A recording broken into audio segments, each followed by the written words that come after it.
Hello guys, good afternoon guys. Ito na po yung finished product ng ating pansit guys.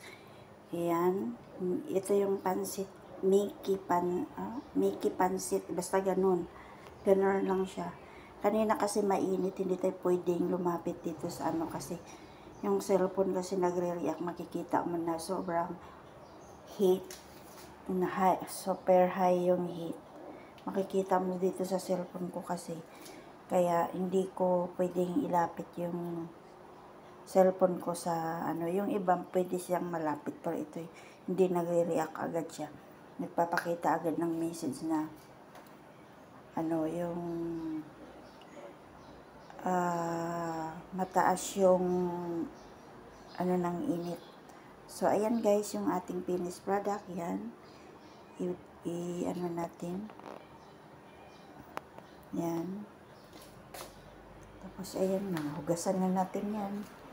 Tapos na tayo na-prepare doon. Tapos, yan. Naghintay na lang tayo sa mga may darating. So, ayan guys. Thank you for watching. See you.